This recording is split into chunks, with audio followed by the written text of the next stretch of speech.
onto that Mayav, but there's still more to be done. They're looking for the kill. Reckless gonna come in and Brock's gonna get the kill credit on that one. And the flash bar, Cody Sun lost the insect but betrays his teammate. And it's gonna be the ace for Fnatic.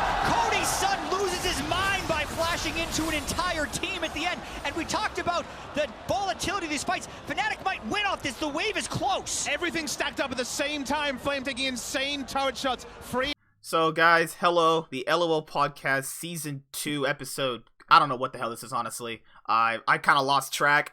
So normally JTH doesn't really show up. I have a podcast group, so he doesn't really have to do this. But tonight, people just really couldn't show up. The two guys that are normally super dedicated, they had to do something important. One of them had to work. The other one was just busy. And I was like, all right, it's cool. They showed up for like literally almost every single one. So it's like fine. So, all right. So we're on episode 7, actually. So this is your first time actually on this, isn't it? Okay, I'm gonna point something out right now. I don't know if you understand this, but you're like in a pitch black room, and like you are. I can see your camera from here. Like I can't see half of your head. It's like just gone. Someone said I was Zordon from Power Rangers. You. Oh my goodness. But in the League news world, Captain Flowers won't be casting this week because he stayed up too long streaming. So Riot punished him for not showing up for this or that, so he's not casting this week, actually. Wow, that's a killer right there. Oh, no, not having Captain Flowers. Most people have said that they like Captain Flowers out of like all the casters in general. He's quickly became I don't care that much, honestly. Like the casters don't mean much to me. I grew up with like sportscasters, so casters were never like a thing I even cared about in the game. Like they casted games. I was like, all right. Well, I mean, I love sportscasters. Honestly, I just feel like there's no one in the LCS in personality that's like up to the Stu and like the Lakers broadcast. None of them are like that caliber, so I'm not gonna miss out on that. Well, this is the thing is that I was thinking about this today when people, because I'm gonna make a dedicated caster talking video. But what I was thinking was that people are comparing like those casters to these casters, and basketball has literally decades upon literal decades of footage and casting and how to do it perfectly and what you need to say to capture viewers, and League has only been around for like 10 years. So I think like for people to will bring out right now that I think the big thing about it, Joseph, or whatever your name is, Master Swipe, whatever, is that the big thing is that casting is actually not, it's universal. Yeah. Like it's not specifically basketball has years and years, because it's not the content that they're saying. It's not the content that they say, even though I do think that's a big portion of it. I don't think that's the big decider on why I think that the casters are better. Like it's not the basketball information they have. The big problem is the difference in attitudes. The difference in, honestly, the fact is that most of the casters we get in like the League scene are just gigantic nerds, and like you can like that. Again, most people can relate to that because they're all big nerds just like us, but I don't like it that much. I like to pretend that I am a jock, so I like to listen to them talk. Like when they talk, it seems like more of a normal kind of thing. They have normal conversations. Their jokes flow a lot better. It doesn't seem like they're forcing them half the time. Like if you look at the LS and what's it called, Atlas casting in Korea now, they're saying jokes every stream. And 90% of the talk is them making jokes, and I don't like it. I mean, there's times and places for it, but they're not as charismatic, and that's the big problem. It's like 90% LS is talking about some serious in-game stuff, and Atlas is talking I don't about know. what movie LS, we watched last week. LS makes bad jokes every time he does it. LS's humor is so dry. Oh, it's horrible. It's not even good dry. It's just weird, man. I remember because the reason why I brought that up is because people are complaining about casters more than they did like season 4, season 5-ish time, and it's the casters that we have in traditional sports. Those are casters that were once professional players, so I think they understand the game a lot more better than someone who isn't a professional player that is casting a game. It's like it's like me going outside and asking a homeless guy for money advice. That's not really going to work, right? So you have casters in one scene who at one point were really good professional players who are casting games now. Our casters in League weren't really pro players. They're just basically, There's actually a few of them that were pro play. There's like about 5 of them, and some of them were actually on the caliber of, like, in terms of solo queue, they could compete with pro players. I think there is, but it's very low compared to the other people in the other traditional sports scenes. I guess my thing is, again, it's not the knowledge, because there's knowledge on the game. There's a lot of people knowledgeable about the game. My big thing is they're not as charismatic. That's the big problem with it. It's it's nerd culture brought into what they're trying to take from that. Mhm. Try to take aspects of it, and I know it sounds like it's insulting. I am a nerd, so I can say it. I can't say that. Never mind. I was about to say, because the issue is because in basketball or football, you can run things like you can go to their practices, and they'll let you go to their practices, watch their drills, watch how they shoot, watch how they throw the ball in football. In League, they haven't really been that way. I think the last caster that got even allowed to go into people's scrims were, I think COG allowed Dash and I think somebody else to go in. Like, we don't get the access to their house to see scrims. Like in football and baseball, basketball, or even tennis, you can see all their scrims. You can see who they're playing against. You can see like just what they're doing, and it's just two different things. Comparing them isn't really feasible yet because the scene is not that developed yet. I will bring up that there's no way you can bring somebody to a league practice, obviously. Bring them to league scenes, I mean, like scrims and all that stuff is not comparable to practice, first off, because there's a lot less versatility, lot less variability in a league game than there is like a basketball game. Like, there's a lot less things you can do. You can, like, the plays you're going to make around the map are a lot, like, they're good. These are the plays that you're going to make in a game if you go to, like, what's it called? If you're like on the LCS stage, you're practicing those in practice, and if they get to see it consistently enough, they can start exploiting it. Or so in a baseball game, you're like throwing the ball and stuff. There's no difference. Yeah, like if they go to your practice, what do they see? A bunch of guys throwing the ball. There's no difference, and it comes down to specific on the spot kind of decisions that they're going to see in there. But like game plans in general, that's all you can do in League. There's like spontaneous mechanical plays. For the most part, you get to see these little niche, like these are their habits and all these stuff. And that's what you get to see when you come to a League practice. There is a lot less variability in a League game. And that's why I would say that you can't really go to their practices for that. Cause it's not like there's like CSing drills or any of that stuff. There's none of that, so they can't really just go and watch that. You can't lose a Baron fight, play that exact same scenario back and run it back and think about how you could play it differently. Yeah, you have to consistently play the game over and over again, and if they get to keep like watching these practices, that's what's going to end up happening. Like again, and even then, like you don't really get to go to the practices, like basketball teams and all that stuff. They won't really let you like. What's it called? Come scout out their practices. A lot of them are like, if you're on an enemy, like a opposing team, you're not allowed to go to the practices. Yeah, because then you'll be telling the other coach what these people are, how they're passing the ball. Because it's like a wide receiver in basketball. Like it's in football, right? That's a wide receiver. A wide receiver is a football. Yeah, okay. Like so, there's decades upon decades about how do you play wide receiver position. So you can't innovate that. Like that's literally this is how you play it, and that's what you do. You protect your quarterback. So that's position, right? You protect the quarterback. Wide receiver is the guy that gets the ball thrown to them and they catch the ball and stuff. And they run. They're the people that get the ball passed to them from the quarterback. Who's the person that defends the quarterback from getting hit? The defensive line. Okay. It's a bunch of people. So like there's years upon years of all that stuff. Your defensive offensive line. Yeah, or even just for basketball, point guard, being a point guard. Like there's years upon years of how to play a point guard position. League, it's like, you know, for those traditional sports games that they don't get patched. Like, could you imagine football getting patched every single 2 weeks? That I think I'd actually watch it more actually, but. I think I get what you're saying, honestly. I do agree with a lot of it, but my big thing about it is the only thing that you need to worry about is them seeing specific plays. Like when you're doing basic drills and all that stuff, no one cares, but there are no basic drills in League.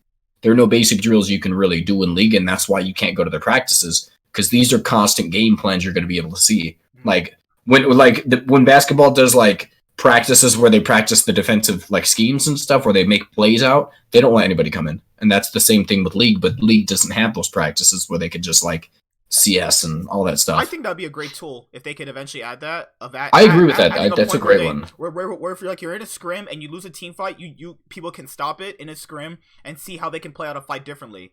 Because you can't run the same scenario back the same, because because if you're in a game and let's say if it's even and you get aced at Baron and then you lose the game, what if that team who actually had the better composition could have won if they played it differently, but they don't get that exact same scenario again? Because each League game is not the same.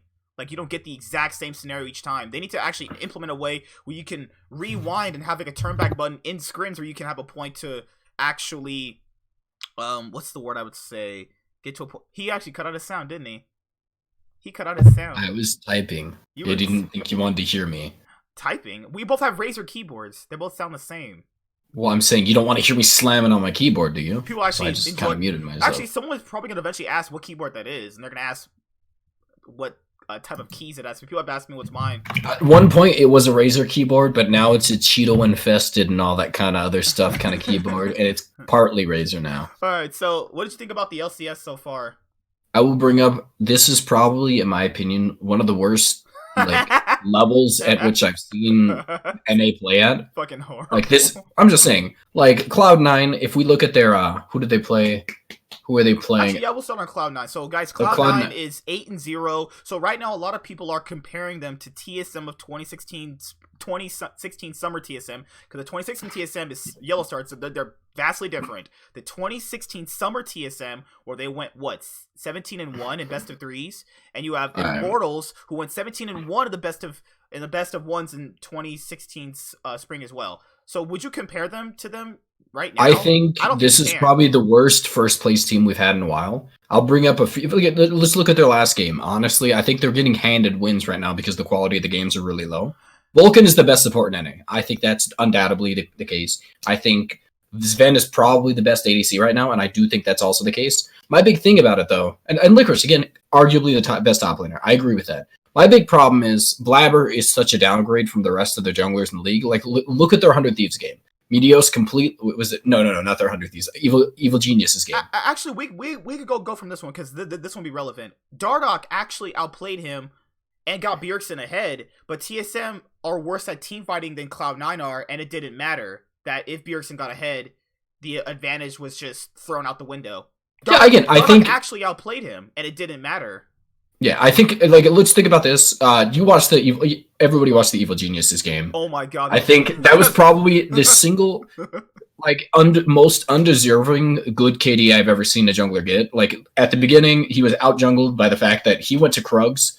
He went red Krugs, and obviously Svenskeren was able to understand that he was going to do that, so he took bot and Gromp camp and transitioned back into the what's it called? He wasn't able to contest the topside jungle, so he literally just lost out in 2 camps worth of XP and gold. But instead of like consistently going back and getting more farm in his own jungle, Svenskeren forced a mid gank, failed it, and then wasn't able to get out because they were a little bit too far in at that point. And then they tried to run up the river, but Renekton collapsed, even though they're down.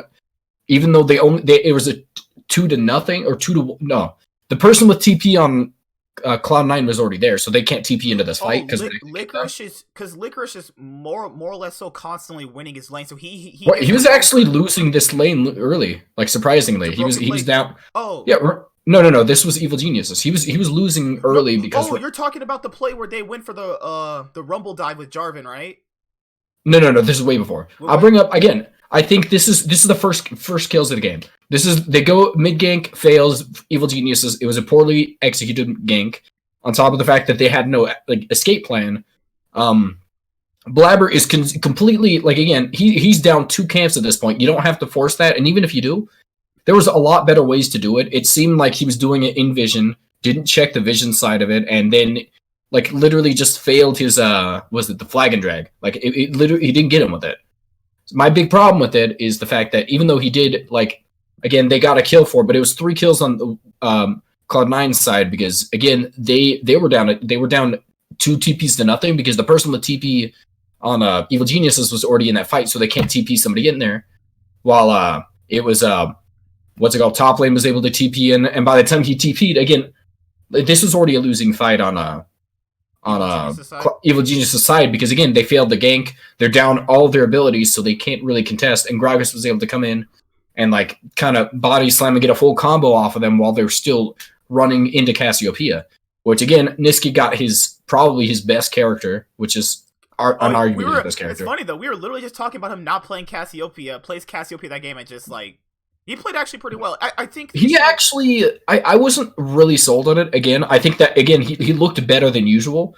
but it's not like he played anything extraordinary. I think again, the team fights came down to the first team fight with the actual team fight. Again, it was a failed team fight, failed gank into they transitioned that into a drag, and then the next drag they tried to contest it as a team.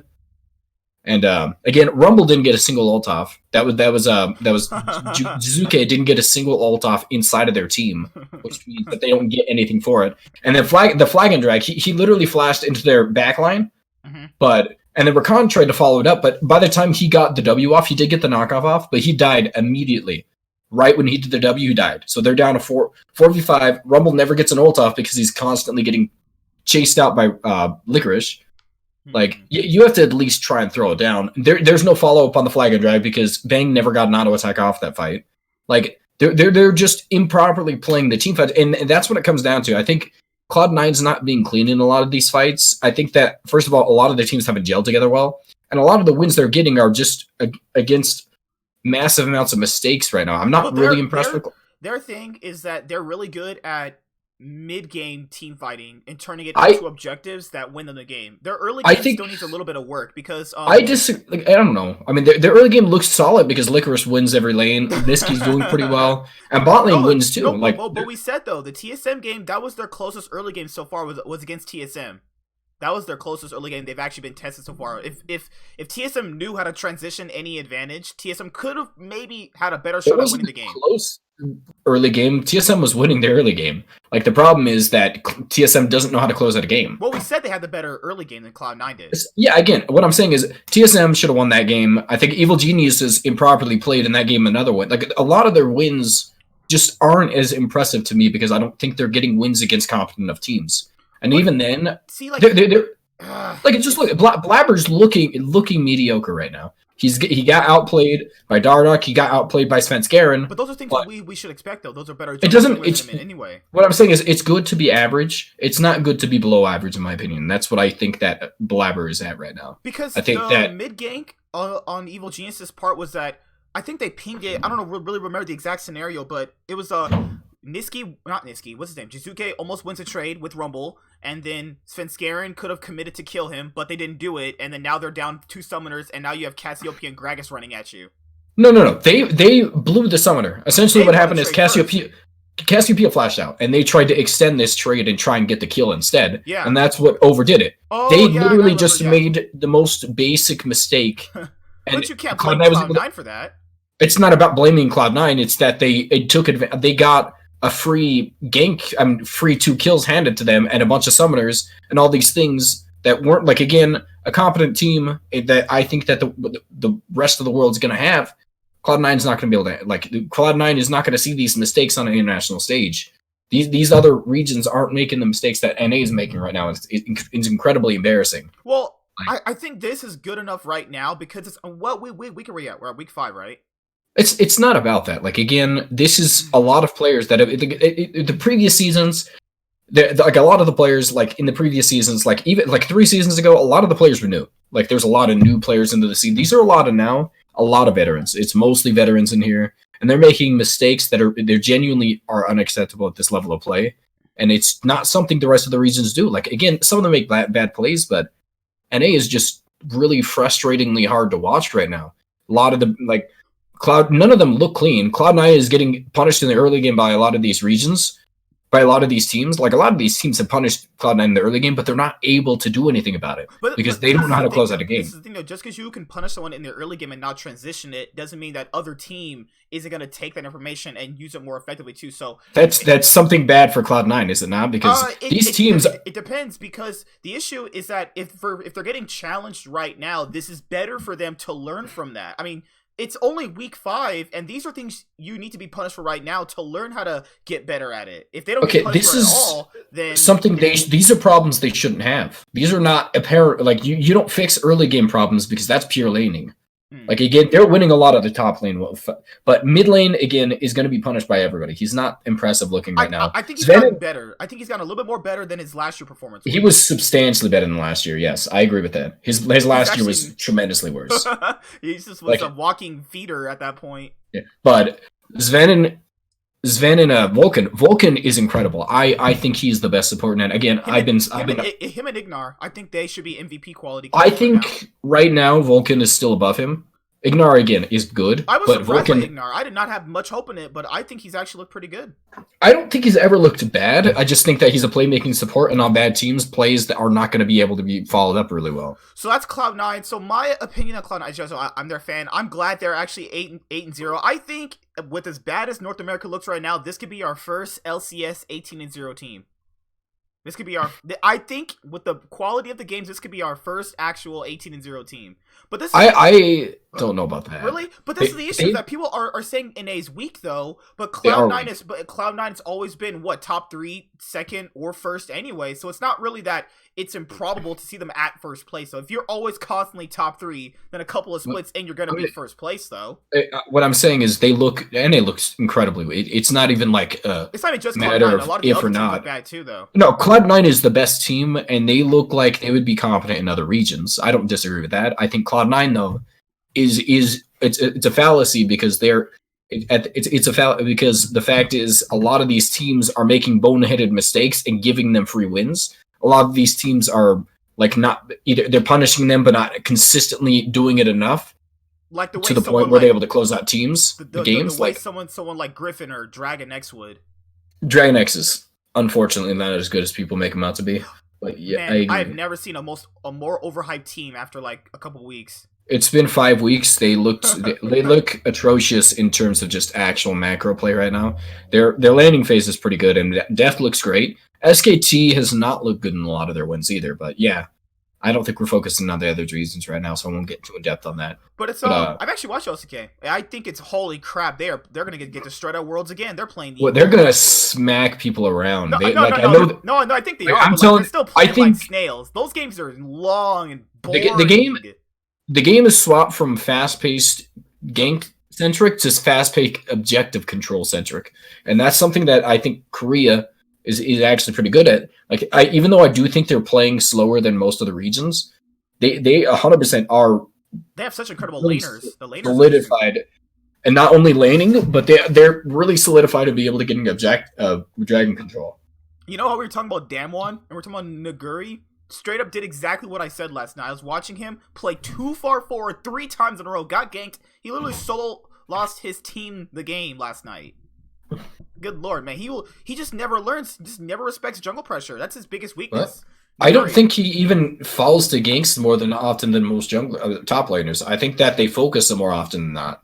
I think that's the big problem. That's the difference. You see that because again, I think if you saw Solo in top lane, he would probably die less than what's it called. But that's because the jungler wouldn't come at all. He would probably have the same amount of pushed forward and all that stuff though. All right, so that's Cloud9. So who's next? CLG. So guys, CLG is actually benching Crown for Pobel to come up this week.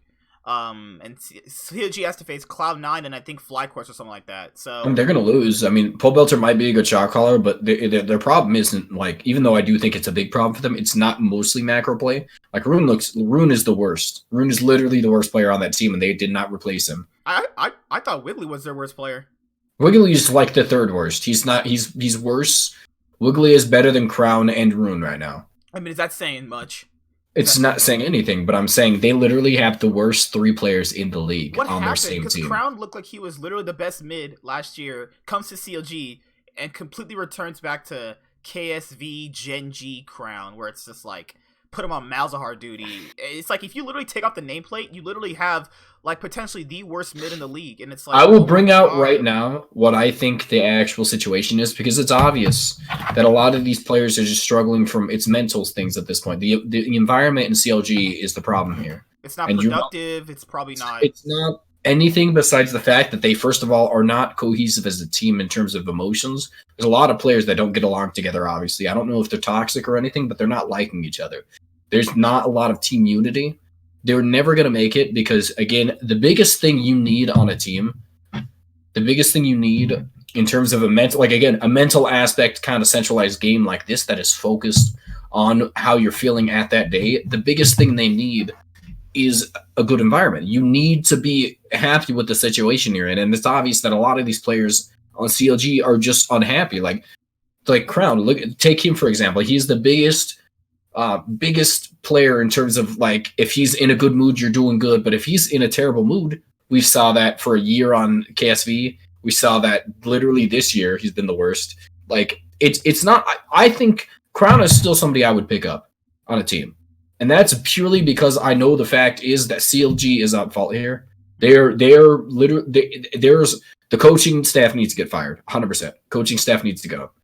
The players, there needs to be somebody in there that's kind of like bringing them together. There needs to be team bonding, and that's the problem here. Like, there's just an air of I already think we're gonna lose. If you look at their play, like their faces, man, there's no happiness on that team. Like, you're not gonna make them win. There's nothing they can do. The issue is if people, I don't know, because the issue with them is more like if Optic can make Crown work out of all teams that were in the league, Optic Gaming can make Crown work from being depressed to actually being. They turned him from depressed, probably worst mid, to best mid in literally a year, and then he goes to CLG and did just another 180. Now he looks like the worst again. I don't even know how that's even possible. How you can go from Optic, probably I had him as my one of my MVPs for last year too. He looked incredible. Everybody wanted him in the offseason. He was one of the most valuable mid laners in the offseason for North America, along with Xmithy being the most valuable jungler for the offseason. Wiggly, I don't think he knows where to be on the map. We already said they weren't going to do as well because they don't have mid-jungle synergy or top synergy between the two Koreans and their jungler. Again, you said Smoothie already looked bad coming in, so you didn't have Smoothie looked bad. I'm so upset about him. I like Smoothie, actually. I really wanted to succeed. I love him. I haven't really liked him for like 3 years now, dude. He's been just atrocious. God, it's like maybe TSM weren't wrong with that. Maybe TSM were right in kicking him. Maybe they did actually get the better end of the trade. It was obvious who was getting the better end of the trade at the beginning of the season because even last season, Biofrost looked better. Oh no, yeah. Oh my god. It's not even a question. Biofrost was actually pretty solid last year. Smoothie was terrible. He had a few solid standout games, but for the most part, he was a pretty mediocre support. You don't think CLG can turn their season around like Cloud9 did back in? I think that Pobelter can if Pobelter can change the environment, it's possible. But I had a lot of hope for Weldon. I thought that he was an incredibly good, personality kind of coach, and that's obviously not the case. Like, if he can't do that with like how many teams in a row has this type of stuff happened? He explained it on his YouTube. Okay, here's what happened. One of them, they had a team comp in mind, and then Ruin said that he could play this champion. So when they're drafting, Ruin said, "Hey, pick me Silas into Orin. I'll carry the game." He picks Silas into Orin and then loses so badly. Then after that, they lose that game. He said that the players on the team want to play specific matchups into certain things, and they think that they can win the game. And you have to give the players room that if they think this is good, you want to give your players that type of reassurance that you trust them. So what do you do in that situation? You want to give you know what's best for your players, but they think that they know what's best, and you want to let your players know that you trust them. So you're in this, I don't care. Weldon's not at fault for giving his players trust. That's not the problem here. I think the big problem that Weldon's damned if you don't. It's not the problem. It's obvious he's at fault here. I don't care what he says about giving his players good options and all that stuff. He has not developed a good enough environment for these players' mentalities to thrive in. All of them are mentally done. They were done after the first week. And like, honestly, if you can't keep a team who's losing a bit from imploding mentally, then you can't do anything. You're not meant to be a coach. Well, the thing with head coaches in basketball, NBA, NFL, stuff like that is I think league has confused the two, and we have more analysts than head coaches. Head coaches lead the team. Weldon seems like an analyst. That's what he does. I think that's what he does. I think he's like a team psychologist mostly, but I think he head coach material. I don't think he's a head coach. I think he should be like an assistant coach. Like if they have that position anymore, they don't that I know of. So it's not an assistant coach. Those are like head coach and then like head strategic coach. Yeah. Yeah, they're different types of things, and I think that having Weldon's personality, his take on league is not terrible. I think he has a few good points, but I don't think it's that incredibly informed. I don't think he has that much knowledge in terms of the league community. I don't think his knowledge of in-game like stuff is really that impressive. Like he's kind of infatuated with the meta that was relevant in season 6, and he's not moved past it. Like, I just don't think so. You don't think CLG is gonna have that Cloud9 season 8 go from 10th place to like? I'm not gonna say it doesn't happen, but as it stands right now, unless there's a major change in environment, I would prefer a coaching staff change completely. Yeah. But if there's not a change in environment, if there's not some sort, because honestly, Song has not impressed me with his previous tentures. Like, he's not been impressive. He sucks ever since Immortals and Rocks. He's not been that good. It's not like it's his fault. It's the quality. Like, it's not the drafting choices are fine. Like, it's not. He's obviously doing his job in terms of like purely the league situation, but he's not like. It seems like a lot of the teams that he plays or like coaches fall through mentally. Like, he's been gifted a lot of good teams, and it's hard for me to say that it wasn't the only reason he succeeded at this point, because 90% of the things that you need to hope for in terms of a league like club, you need to hope that this team melts to it. Like, even if you have a team of all-stars in basketball, you can't make them work unless they like each other. A lot of the reasons that like a lot of the major teams win a lot of games is because the fact like they get along together and all that stuff. Like, that's a big reason. You need to like the people you're playing with for the most part. But that's not something that I see this team going on. Like, it doesn't seem like something that he puts as a priority to develop. Like, he tends to push it to the side for more logical stance. And I do slightly agree with a lot of his choices. Like, his drafting choices are pretty impeccable. It's not the problem. It's not like he picks bad plays. Like, it's not like he picks bad comps. I think he's picking bad comps for the players he's trying to get them to execute. You can't execute the comps he's executing with players like them. Just not. I don't disagree with that. Like, again, the big thing is, I think Weldon, you have somebody who I think should be a backup coach. He's more so for personality, but I think he works more as a therapist. The role he had on TSM was incredible for him. I really like that. I think that was the best role he's had. And then he went for head coaching positions, which was stupid. Like, why? Like, you obviously succeeded at the role you're given. Like, you could try out the head coaching, but if it doesn't benefit, like, if it doesn't work out these first few times, why consistently try and do it? Like, unless you really just want to do it, I can understand that. But that's CLG. I mean, I don't know. I don't really know what they can do. Have a head coach. They don't have anybody for that.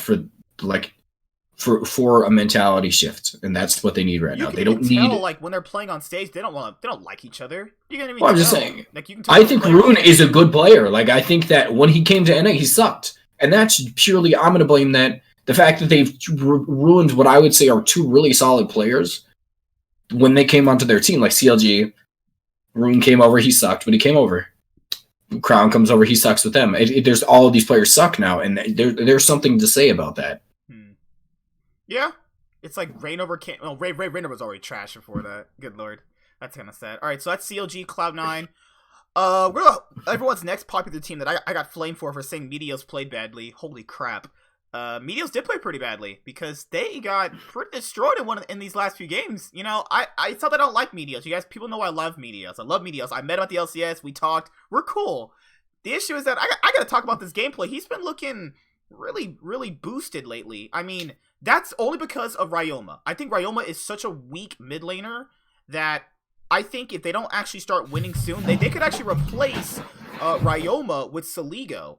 I think they eventually would do that because Ryoma's looked pretty bad, actually. I would like to, again, we've already had this talk, me and you, and you already know I completely disagree with your statements on Meteos because they're completely wrong. I'm not saying he hasn't had good games. I'm saying I'm saying that 95% of his games have been good. And that's just not even a stretch. He's had 5% of games. Not even close. He's had 2 bad games, maybe 2. This week, the rest of his games. This week, too. No, he didn't have bad games this week. This week he looked horrible. Okay, point out the problems he did then, because he actually his ganks were good. Like, it wasn't his pathing was good too. Most of the time he was up and CS. The problem isn't that. The problem is the fact that when he looks for ganks, a lot of his teams are already, like, a lot of the lanes are already falling behind a little bit. He tries to go for ganks, and they I just broke my sound again. Hold up. Good lord. I keep doing that. Can you hear me? Yeah, they actually I broke my sound on my end, at least. I can't. Don't move your mouth. I can't hear. I can see your face, but I can't hear the words you're saying. Okay, All right, let's go back to your point. What you're saying. Okay, so I think the big problem is, again, Meteos isn't the big problem. I think he's had a few games. It's not as good as last year, but that's something, again, first of all, the strength of the jungle has been impacted. And I think that's another reason is he has weaker laners than he did last year. Like that's all it comes down to, in my opinion. That's debatable. Someday is incredible. I'm not going to take away from that. Someday is amazing. Arrow and Big for Cody Sun and Stunt. That's an upgrade in every single position if you could ask, technically. I completely disagree with that. Except Mid lane is the downgrade. Bot lane actually is a downgrade in my opinion right now. Cody Sun right now is playing worse than Arrow did last year. And that's not even I don't think that's a stretch. I'm sorry guys. I just now noticed that Arrow wasn't even in the league. I just now noticed literally right now. Did you not know that? I literally didn't even notice. I was like, you just I'm sorry. Arrow's on a academy team, isn't he? Yeah, I think he's on Immortals. No, he's not actually in the league. I don't think he is on an academy team. Maybe. I don't know. Literally forgot he was even existed. I'm sorry, Arrow, if you ever watched this in your I like Arrow. But what I'm saying is my big thing is I think Arrow's actually last year was playing better than Cody Sun is now. Cody Sun has had a lot of pop-off games, but he's been the beneficiary of a lot of the ganks. He's been struggling in a lot of matchups with the state of the bot lane right now. With the way that bot lane ADCs are getting kind of shoved, like early passive laners are getting shoved into mid to late game faster. It's made him look a little better in games where he hasn't fallen behind too far, which is a big reason he's had a lot of those good games. But I think that when this meta goes away, which is obviously going to, they've already nerfed the stacking of 25% to get 100% immediately, 100% crit. Oh yeah, they nerfed it a while ago. With that getting nerfed, they're going to make a few more nerfs, and after that comes in a lot of the early game plays that he's been making. The mistakes he's been making in terms of just macro and just minor micro mistakes. I think that they're going to be exploited, and that's a big no for me. Like I think he's probably the worst player. That this bot lane is the worst aspect of this team right now. They've looked incredibly terrible, in my opinion. I think that Cody Sun last year was really good. He was able to kind of hold his own towards the early game, even though he lost 95% of lanes, and then was able to transition that into a late game team. And he's really good at team fighting. But this year he's looked a lot worse in the early game, but it's been kind of covered up because the early game to mid game late transition has been negated because of how easy it is to stack crit early. But once this goes away, we're going to see a lot because, again, it's going to go away. It's a little bit too much. Well, because the reason why we thought they wouldn't do so well is because of Stunt, but Stunt actually looks pretty good so far. I think this is his best split so far. I think he's actually looked pretty good. Yeah, but I'm not. Cody Sun has had good game. Again, I don't want to take away that, but I think, again, his early game's a lot weaker than it was last year. Well, you always said it was bad anyway. Yeah, it's weaker than it was last year, which is incredibly surprising to me that was possible. I didn't even know it was. I don't think they have a bad bot lane. I think their bot lane is just their bot lane looks okay. Yeah, Cody Sun looks worse than last year, but it's in a meta that suits him better. Is what I'm saying, because the itemization pathing is really beneficial to like late game centric ADCs because it's easy to get to late game spike. It's easy to get that 3-item core item because you don't really have to get the entire item. You just need to get those few pieces. Like you can build 2 Zeals and have 70 like an IE and then get 2 Cloak of Agilities, and then you have about what's it called? 65% crit, and that's like like 4,000 gold. Yeah, I mean 3,000 something gold. Yeah, about 3,000 something gold maybe. Not even. It's not. Yeah, it's about 3 something. Whatever. What I'm saying is, it's not hard to get those items. It's not hard to get to this little spike that you have, and that's something I think that a lot of players aren't really seeing. Like a lot of these early game ADCs are not really seeing repercussions for their weak early games, which is going to be more like again. His early game is a lot weaker now. Ryoma is just stale, man. He's just the most basic mid you can have, but I don't think they should replace him because you try out Soligo. I think I agree with that. I think if he doesn't work out though, because Twitch rivals, he's actually gotten way better since. Yes, yeah, I think that Ryoma is a staple right now. He's like solid enough. Like if you can't find outperforming Ryoma, that's like he's not the worst mid laner though. Like again, I think he pretty much plays team fights well. He sucks in lane. He sucks. He gets beat by everybody. And he plays, and he really does play any role that you really ask him to. So I think that there's worse situations you could ask to be in. I would replace him if you could, but I don't think you should hurry up and do it. I think the big problem right now, obviously, is the weakness of top lane is the big problem with them. The meta does not suit 100 Thieves right now. It's actually weird because Someday has some of the most I think he has the most isolated deaths for top laners so far. I think it's him, Haunter, and Golden Glue have like the most isolated solo laner deaths right now. But Someday, Someday actually in the game looks pretty good so far. I don't care about statistics. He's literally carried like 4 games by himself right now. It's kind of weird how him and Licorice are still the best top laners so far. I mean, again, Broken Blade, in my opinion, last year was great. This year, I don't think he's looked as good. I wouldn't say still. Orin. He's looked good on Orin though. His Orin is like that's pretty good. I like when he plays Orin. Because Orin is completely the best top laner in the game right now. It's not hard to look good when you're playing the most busted champion. The most busted champion. All right, so that's 100 Thieves. Up TSM. You might as well you call Broken, let's call TSM. People, I don't know what to say on TSM. If Bjergsen actually had a bad game, like he legitimately had a bad game, if you give those 2 kills to any mid laner that's in the LEC, they'll take up with the game. LCK, take up with the game. Give those 2 kills to Doinby on Renekton, game's over. Bjergsen gets those 2 kills, Dark gets him ahead, and he just does nothing. They just do nothing. They're winning against Cloud9, which most people really haven't done yet in the early game. We said going into the match that TSM would have the best chance against Cloud9 in the early game. Lo and behold, they actually did. And they just did nothing. I want to bring out the big reason. First of all, the game previous to the Cloud9 one, they looked horrible. It was obvious they were going to lose this game. I wasn't too surprised by the loss.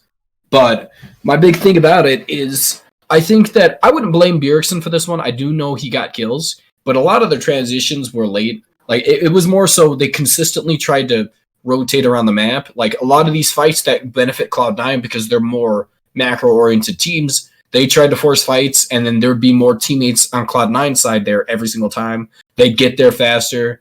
They had the better setups for fights, and I think that's the big problem right now. TSM, great early game, great fighting and all that stuff, but they cannot team fight. They cannot macro. They actually can team fight as well as Cloud9, but they never get to the point where they're setting up fights as fast. Cloud9 is always a step ahead of everybody right now, and I think that's the big reason as to why they're winning so much. The TSM subreddit blamed Kabe for their loss against Cloud9.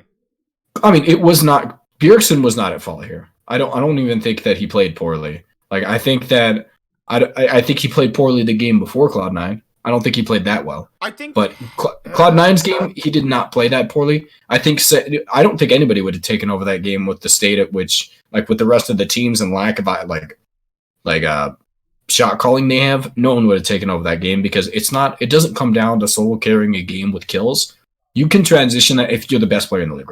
I'm sure some players could have. I won't deny that. But for the most part, no one in Cloud9 would have done that.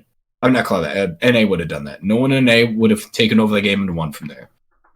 There's very few mid laners that actually would have did it, but I think TSM's problem is that Dardoch actually looks pretty good so far. I've not had an issue with That's a problem? That's a problem. TSM's problem is Dardoch's look good. See, that's the thing, though. He actually has really good pieces around him that should be actually looking a lot better. My big problem is that the only thing I can point out, it's not the players that are making mistakes, in my opinion. I don't think I can point out a player that's playing terrible. None of them are playing horrible. They don't have individual bad players, though. That's the thing. Yeah, they don't have bad players. None of them are playing underperforming, but they're the worst.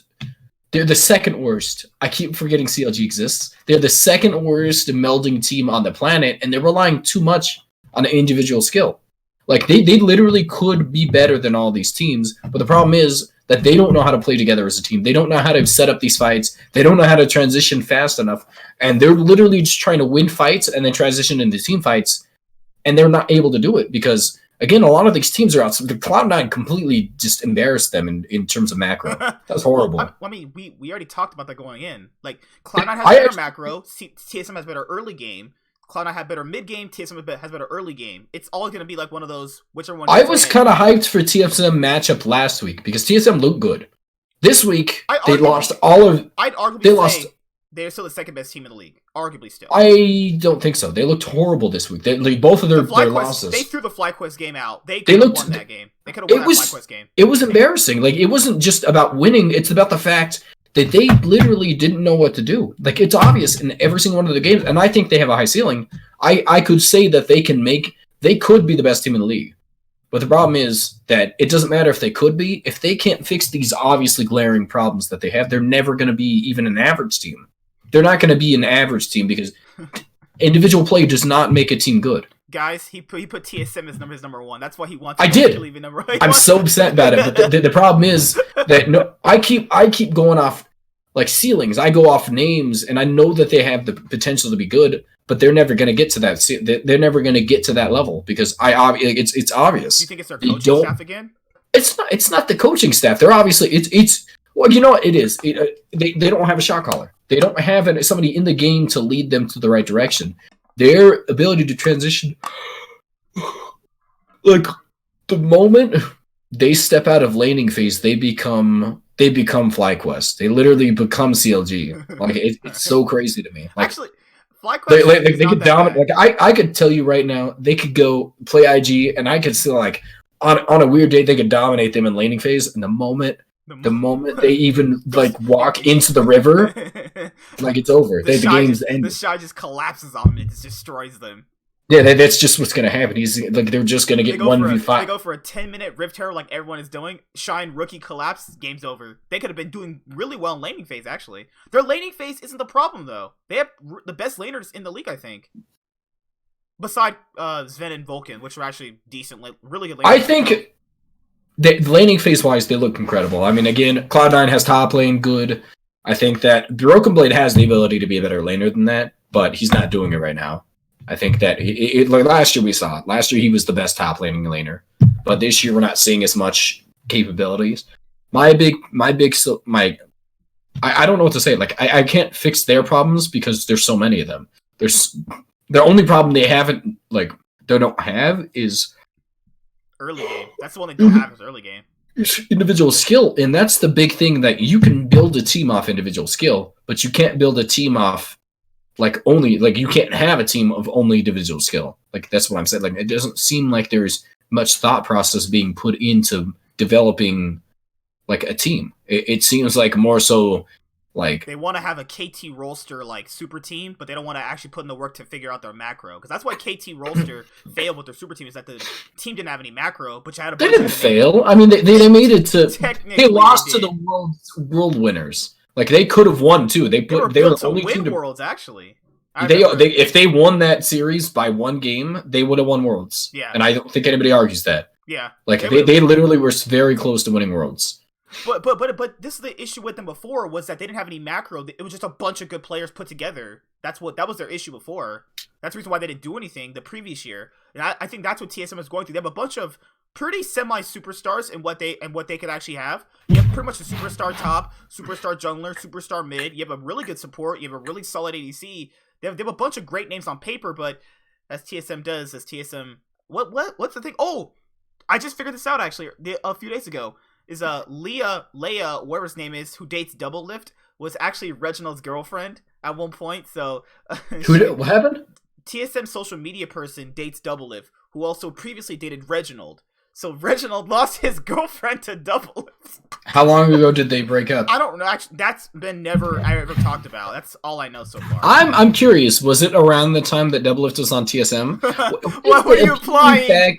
I'm not trying to say anything mean about Double. What is the appealing fact? Like, is it his personality? Is his personality like, wow, that dude? I've actually talked to him before. He's a pretty cool, chill guy. And that's the big problem is if Mr. Swag King thinks that he's cool, you know that he's a loser. We talked for a straight 5 minutes, and I asked him questions about why people think who you are, and he gave me pretty straightforward answers, and he's a pretty cool guy, actually. I think he's bland, but that's just my take on him. I don't think he's that interesting. But there's a lot of people who do, and there's there's a mass amount. Would you rather date Reginald or Doublelift? Dude, why would you put me in that situation? Like, why would I want to be in this situation? It's either date Licorice, Reginald, or Doublelift. Okay, now you just threw in somebody that I could be okay with. Like, I mean, again, I'm not into dude. Like again, I mean, but Licorice like, is pretty hot. I'm saying if we go to the I- LCS next week, I'm giving that guy something. Oh my god, he's so don't ever say those words. I'm not bringing you now. That sounds more like a threat now. Sounds like you're threatening him, So and we I don't have want to. Cloud9, CLG, TSM, 100 Thieves. So what do you think about Golden Guardians? We'll go over them. This team is not good. Their record is a It's sham. so surprising. They're playing well. They're not. Like, a they're not bad great. Team. They're not playing great, but they're like playing better than I expected. Like on paper, they should be like the second. They could at the very least like 7th place, but they're not looking like 7th to like and below. Like, but they're not looking like that right now.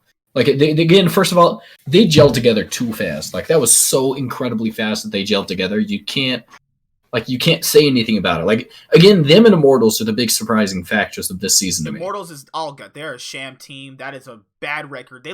Immortals should be still 10th place. They've had literally 2 legitimate wins. The rest of the wins are bad. CLG opens mid, hour-long TSM game.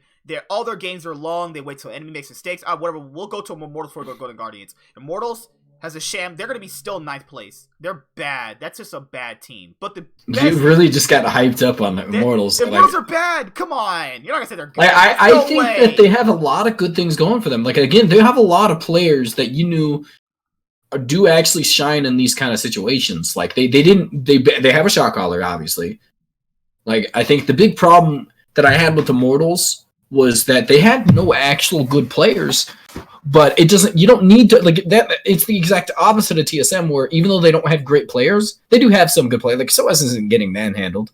That's not the problem. I think looks relatively okay. Yeah, again, it's the big thing is once they get past that laning phase, they know what to do. Like, they can't beat Cloud9, obviously. They don't have the players to beat them. They don't have the capabilities, but they can beat TSM. Like, they did just genuinely, if they get past that laning phase, even by a little bit of a loss, they can 100% out macro them because they just. I mean, obviously with Ica because Ica's again, literally like 2nd worst mid in the league. He's so bad, actually. I could probably beat him with my Thresh mid ADC. I'm telling you right now, my 80 Thresh is dirty. I faced the Thresh ADC, and you know what? I beat the absolute snot out of that guy. Well, that guy sucked then because my Thresh ADC would just manhandle you. He built Static Shiv first, and I was like, okay, that's why he lost. He didn't deserve to win at that point. Guys, I don't hate Immortals. If you're Immortals fans, you know, whatever. At the end of the day, support who you want, but I think they look pretty bad. I think they're still going to be 9th place. They don't look that good. I think they're going to be 7th place both splits. Because again, they might be higher. Real genuine, like, yeah, man, get them. My big thing is they're going to make, they're going to make playoffs this split. I think I over exaggerated how bad they're going to be because the big thing about it is they already formulated as a team. Their ceiling is low, but their floor is really high. They're not going to be bad. They're not going to be the worst team in the league for the most part, unless all the teams learn how to gel together. But there's always going to be teams that just don't work out. They have bad players. Not one of those teams. They have bad players who want to play the game the same way, rather as TSM have good players who don't want to play the game the same way. It's obvious that, like, again, the environment on this team is the exact opposite of what I think CLG's is. They genuinely provide this team. Immortals has always been, in my opinion, one of the best like player-friendly teams in the league. They're allowing Kuni to go over to SKT and all that stuff, and that's something that you genuinely have to give credit to. Okay, whatever they did that for, I agree. But you can't fault Immortal because Immortal understands the basics behind getting a team to work. Even if they don't have the player base, they know how to make these players like they know how to get the most happy. Their like if these players were on CLG, if the rosters are swapped, CLG would be in their position, maybe even a little bit better because they have better players. But right now, the big thing is that they genuinely have a good environment to be around. Their coaching staff's obviously pretty solid. Like there's nothing that you could say about this team that isn't a positive besides the fact that they're all garbage. Like they are, and they're bad. They're just not good players. But that's not bad. Like honestly, the Immortals are getting the most out of their average players, where TSM is not getting the most out of their individually skilled players, which doesn't make any sense whatsoever. No, I'm a little bit. But Golden Guardians is like Golden Glue's actually not that bad. I think this is his best split he's had in his whole career. This is his best split so far. I'm very happy with Golden Glue. I think that first of all, remember when we sat next to his mom? Crap, and she called. That was the funniest. She was the funniest thing. She was so funny. She was like, "Oh, let's get it." And She was trying to be supportive of him. She was so nice. She was nice. She was loud though. She was like, it was like a soccer mom. It's like a soccer mom in the middle of an LCS studio, and I loved it. If we go to the LCS next week and we see her, are you gonna give her a hug? I'm going to sleep with her. Oh my goodness. I'm going to be Mr. Golden Glue. Or actually, I plan on sleeping with Dash if I see him. I actually do want to apologize. I feel like that was a little bit rude to his mom. Like I wouldn't, but still, I think it was hilarious. I think she really did. Like again, first of all, Golden Glue is incredibly funny, like a fun guy to be around. You can obviously tell based off the fact that like how all the people that have talked to him, all the players love him. Like I think that he's a big contributor to this factor. He's a hard worker though. He was willing to grind Academy for like literally almost 2 years just to get back to the LCS spot too. I mean, again, I think that's the big thing about it. I think that environments play a bigger factor than people give credit for, and a lot of these players, a lot of these people in the scene are too ignorant to like how to make a team work. So they kind of just base it off of logic, and they're never going to work because of that, because they just don't know what they're doing. What do you think about I think Closer, if he was on a better team, he could be I love Closer. He could be I think Closer is the sexiest. It's hard for me to say best jungler because I think a lot of the junglers are kind of struggling right now, but I do think his quality of the game is at the very least in the top 3 every single week. He's always at least top 3 jungler every single week. They got a really good jungler. That's something that I don't think any of the other junglers can say right now, besides maybe Dardoch. Dardoch is the other one that I think that could say that he's been a top 3 caliber jungler every single week, and I'm not sure I could say that for that what's it called week. That dirty, no. That dirty Cloud9 team. Even then he's completely like I'm sorry, Blabber's looked mediocre in comparison to every single one of the good junglers. Good lord. But I'm not trying to say that I hate Blabber. I just really do not like him. Oh my good lord. That's actually another jungle you hate. So it's the next team is gonna be Dignitas. They have oh no, Grig is looking kind of boosted out there. I can't like. Why would you? That's like it's the only jungler that I. He is the most boosted jungler out there. He is my least favorite player in the position. Like again, like I don't care about like Ryoma because I don't care about his team. But like he's genuinely frustrating me because he's on a team I think could be good. Grig is on a team that I think is solid and making them worse. Like he's genuinely just a net negative for this team right now. His understanding of the macro of what a jungler should be doing right now is almost non-existent. He's getting out jungled by Blabber, and that is the I'm so angry when I saw that. Like I wanted Cloud9 to get rid of Blabber, and then he made Blabber literally look like Tarzan. Literally made him look like Tarzan, and I was like, they're never gonna get rid of him now. So all he has to do is pull up his KDA from this game. Hooney's played pretty well. Froggen's played pretty well. Afro and Johnson are a good bot lane. They have a dark horse. Johnson is this literally the one of the best ADCs in the league right now, and that's just something I wasn't sure. Like once you told me about his solo queue record, I was really hyped for him, and he's proven at the very least that he's a quality ADC. My problem with this team literally is just Grig because he's useless. Well, he's literally just play Acadian then. I will literally fight if I see him at the LCS. I'm going to beat him up in the parking lot.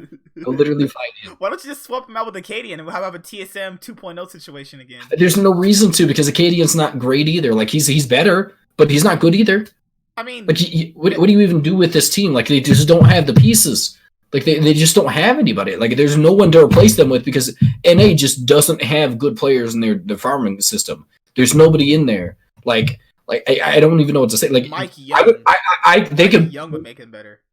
You just need to stop with whatever. What was that laugh? That was scary. I said Mike Young could make them better. You're like I heard the words you said. I just what scared me is the sounds you made with your mouth after that. Okay. You got a random orgasm right there, you know? Don't say that to me. I don't want to know what that was. I think Dignitas has looked a lot better than I give him credit for. That's the I did not expect him to be this solid or this early on. I thought they were going to take a little bit of time to develop, and I thought like once they got good was the fact is that is when they actually just killed Grig and got rid of him. Like, but they kept him. He's alive still, unfortunately. One day, next split, he might get switched out for Acadian. Acadian coming back the dream. And then he'll freaking type Dignitas's Wrath will be swift. Actually, I don't even know how bad Dignitas could be, because how do you get aced at Baron? The other team doesn't know how to close it, don't take Baron, and then they win. That 100 Thieves and Dig game was the worst game I've ever seen in a while. They lose Baron, get aced, and win the game. That's how bad NA can be. You can get aced at Baron, win the game, because the other team is just so bad, they don't even know what to do. What is, I don't know what this league is. It's so frustrating. I know exactly what this league is. And I could say words. So for fun region? I don't know. But I'm pretty sure the words that I could say about this region right now are demonetizable, so I won't say them. We don't but make money off the channel until it hits 1,000 subscribers. You know that, right? I don't care. Why are you saying we? Are you going to give me money? You going to give me money because you're using my email? I mean, we don't make money until the channel hits 1,000 subscribers anyway. You keep saying we, so I'm taking money. That's it. You're gonna get it's already decided. You're getting $10 out of this. Because my big thing is I despise Grig, and again, I've said it a million times. Like every time we talk about Grig, I just don't say anything. Like there's nothing positive to say about him. He's passive. He's not the single worst judge. I don't know if he is. He might be. He's looked terrible. If you're making Blabber, who's already kind of average, look like Tarzan. He's straight up just man. Like I've never seen that in my life. Like I literally, I'm so upset. Closer versus Meteos matchup is what that looked like too. That looked pretty boot. Closer played really well, and I think like the way that he played in that game is what Blabber showed to Grig. That was so funny. Yeah, I think the big problem with that though is I think that Meteos is a solid jungler, which is why I'm impressed with that. But I'm not impressed with Grig being outplayed by anybody. I could probably go in there. I couldn't go actually. Grig would manhandle me, and I don't like if you caught me in the support role though. Yeah, I could probably catch my hands in the support role though. Hey man, I'm a little bit upset right now. I got my Smurf account, lost his first game before I hit Diamond. It was like 13-0 in Plat 3, and then I lost one, so got me at a bad time. But I think the big problem that I have right now with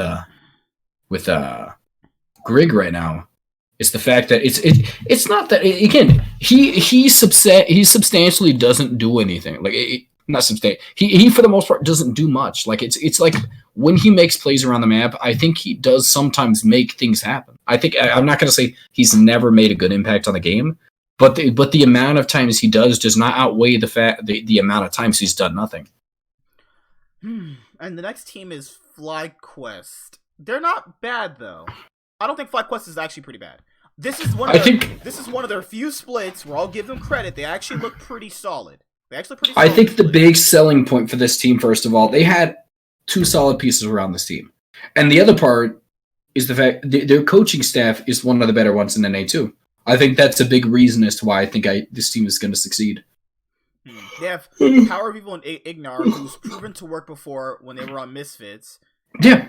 They're actually a pretty solid team. Wild Turtle, you don't like Wild Turtle because you thought people I do think he was pretty good last year. Overrated Wild Turtle for Piglet last year. I did not like that specific matchup. I didn't say... I still don't think he's better than Piglet, but you guys can say whatever you want about that. He said Piglet was going to be the 4th best ADC. It turns out he was probably the 9th. Okay, that's not even true. It's literally not even true. Okay, he was not the 9th best. He was like middle of the pack, average at best sometimes. I will literally throw you know what? I'm not going to talk about this a million times because I feel like you're doing this just to make me upset. I'm not letting this happen. It's like I was wrong about him being 4th because he was the single best player in NA, not even ADC. You looked at an Academy series and thought he was going to be 4th. That's what happened. No. You want me to bring up games? I'll bring up literally what happened in this season. Vulcan wasn't prepared. Like for the Korean Vulcan who's inting him in game, right? I will literally actually drive to your house and beat you. Like, and we're gonna have hot sex afterwards. No, you live 5 minutes away from me. Stop this. Stop this nonsense. Okay, guys, this is what happened. He watched Clutch Gaming play against FlyQuest Academy. He's like, Piglet popped off 3 games in a row. I will fight you. I will fight you. Whatever you're about to say right now. Piglet, first of all, looked good in the LCS. If you even look at the games where he solo carried their team to victory with him and Devontae, the entire first half of the season, I agree. I'm just joking around, guys. You need to stop joking around about that. I don't like it. Like you could joke around I about think like people overrated him getting caught out, but they didn't realize how much good he was doing in their games. it was the big thing about it is it's easier to see the stand-up points when you get caught out than it is to see the rest of the impact that you make around the map. He made a lot of good like mechanical plays, but the fact is those things like when he got caught out on Sivir, he was the single reason they were still in the game. But at the same time, he lost that game that he brought. Like, he was the only one with the right to lose it because he's the one that saved the game, but he also lost it for them because he played that exact moment poorly. But I'm done with that because I'm going to talk about it for hours. But FlyQuest, I think Viper doesn't look that good, though. He doesn't. I mean, again, I think that I was hyped for him the first spring split. It looked pretty solid, but summer split, I think he fell off a map. Like, he literally did not look that good. People only look at those Riven games. If he plays Riven, he looks like a god. Anything outside of Riven, he looks pretty average. Santorin, Average. Santorin is like, better than last split, so that's good. Power Vivo looks pretty good too. I'm sold on Power Vivo. I think he's looked a lot better, and I think that I don't know if he's got on CLG. That's already a big CLG needs some improvements. That's all I'm gonna say. I'm not gonna get too into that. Ignar, Wild Turtle, pretty solid bot lane actually. I think they're pretty solid bot lane so far. I think Ignar and Vulcan are my Vulcan, Closer and Licorice are my mid-season MVPs actually, because I think those guys have looked actually pretty good so far. I think with Ignar having him over Wadid and JJ has been a substantial improvement since last year in general, because FlyQuest have always had traditionally weak supports, and pairing Wild Turtle up with someone who's actually pretty strong, because the bot lane is more or less so dictated by how strong your support could actually be. So that also, is going to be really good for him in general to actually have a better support to play off of. I agree with that. I think the big problem I have right now is look at Sneaky and Zeyzal. Look how bad Zeyzal was in lane. That looked. I will literally again. I can't believe that he was on that team for so long. I mean, he was good at playmaking. He was good at shot calling and playmaking. So I think that made up for his bad laning phase. Though. If you bring up the fact that he's a good playmaking support one more time after seeing this split and last split, there's nothing you could say. I have so much faith in him. He's my big beard gullible man. I love my big fat teddy bear Zeyzal. I love you so much, dude. But it's what? Okay, so we had C9, CLG, TSM, 100 Thieves, Golden Guardians, FlyQuest. Which other teams am I forgetting about? There's a team I forget. Oh, Team Liquid and who's the other team, guys? Team Liquid and freaking is that's the team. Hold on, guys. Handy dandy computer will help me out right now. What are the freaking teams, man? We haven't talked about TL and one more team. I'm pretty sure. Wait, are you alive, sir? Oh my goodness! I got it to light. Well, I can actually see you. What the heck? I didn't know how to say it without saying, oh yeah, you know. It's gone again. Where'd you go? It's light mode. I put in light mode, and that's dark mode. It's dark mode, guys. Dark mode. All right, so let's go to. I forgot one of the teams. Yeah, no, we talked about all of them except for. Okay, now I got it. Evil Geniuses and Dig. All right, so who do you want to go over first? Evil Geniuses or Dig? You know what? We talked about Dig, so probably not. No, not Evil. Evil Geniuses are Team Liquid. Oh, we didn't talk about Team Liquid. We'll talk about Evil Geniuses first because they're actually a lot more easier. Evil Geniuses, for anybody that said, oh, they're going to be Cloud9 2.0, you're actually fucking stupid. I don't give a damn what people said. Oh, C9's going to suck without Sneaky. Shut the hell up. Evil Geniuses look bad. If people actually complain about Zeyzal, he's put on this team with his former C9 counterparts and look bad. And people have the nerve to say that they were actually going to be Cloud9's rival. What is wrong with some of you? They only had Svenskeren going in. They only had Svenskeren. They didn't have a good team because Bang, like you said with Smoothie, did not play well last year. So I think he played pretty okay. I think he was still, in terms of just pure ADCs, he was fine. But my big problem right now is, it's obvious right now, the playmaking player on this team is obviously Svenskeren. Every play revolves around the plays he makes, and he's not looked incredible. He's just look at the Cloud9 game. I think his engages. It wasn't. I think again, first of all, he's the reason they died in mid. He forced too hard for a kill in mid. I think It wasn't just that. Again, a lot of the engages, if we look at the fight right before on the Baron side and the top side, where he flashed in, he brought the flag and drag on it was Niski and the support. Niski and the support, and those are not, again, Niski had a zone. It wasn't a zone, yes. What was it? Right? He was too. It was two bad characters that he engaged on. Was it Leona? It was Leona and somebody else. Yeah. He flashed with this, and he didn't get the ADC at all. He didn't get the priority target with these things. They flashed, and Rumble was able to get out of a good ult, but Licorice just straight up kept bullying Kumo. What's his name? No, not Kumo. Not even Kumo. It was Jizuke? Jizuke the entire game. Like, he literally just chased every single team fight. He was chasing Jizuke off the screen. I mean, like, I don't understand why people were so hyped about this team. I had them at 6th place going in because they have good pieces that could work in general. I will bring up the reason as to why. Like, Jizuke, if he comes back to form, I think he's competitive for the best. Coin flip player, though. He wasn't when he was good. He was bad. He was just straight up terrible. I don't think there was any coin flick. The only the coin he had was tails because it was always bad. Like he was good previously, and I think it's not been that long since he was good. And when he was good, I think he's competitive enough to be the best mid laner in NA. But right now, that's all. You don't have enough of a player base to kind of steal from NA, so you kind of bank off this. And if you get a good mid laner, you also have the MVP jungler. In name, just those two players alone could carry you to a good, solid rank, but these are all hypotheticals. Bang and Zeyzal, which is the most average bot lane. It's not even his fault. Zeyzal's just horrible, and I hate him. I hate him too. See, this is what people said. You know, Kumo was never going to start over Licorice because you can clearly see why he will not, because you can clearly see in the game there's things that Licorice just does better than Kumo.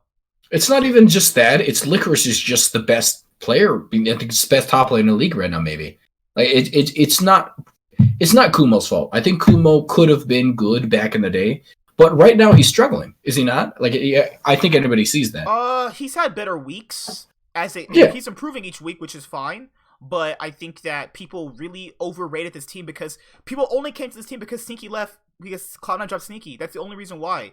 I mean, like, I'm not trying to be mean to people, but that's the reason why they did it. They only came to this team because they thought it was Cloud9 2.0, and they thought that, oh my god, we're gonna get back at Cloud9 for dropping Sneaky. Shut the fuck up. Like, whoa, those are bad words. Those are bad words. I know, but like, that's the only reason why people came to the team. That's why the only people followed them, because they had ex-Cloud9 members who looked, since Garen looked bad at Worlds. Bane looked pretty bad all last year. Zeyzal looked average last year. Jizuke was actually trash last year, and Kumo was stuck in Academy all year. He had 2 games, solo killing Impact. Oh my god, apparently he's gonna be the best top laner. Like, what is wrong with people and their analyzation? Like, they're all horrible. I'm not some best analyst in the world, but I can clearly tell people that this was gonna be a 6th place team from how I saw the names.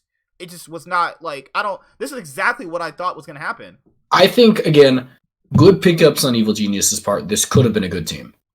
I think it still can be. Take the highs. I still have because hope. The highs on all these players, this could be an incredibly good team because it's Bang, obviously. Mm-hmm. Bang, it could be a good, like, he was good at one point. I think Bang is still playing pretty well. Actually. Zuke was incredible back in the day too. Not even that that long ago. You got the MVP of in the jungle, and then you have Kumo, who's looked like the single best top laner in Academy for like 2 straight years. Like, this could have been a good team. The problem is that it just didn't pan out. It still can't pan out. It's like CLG, but with better players, though.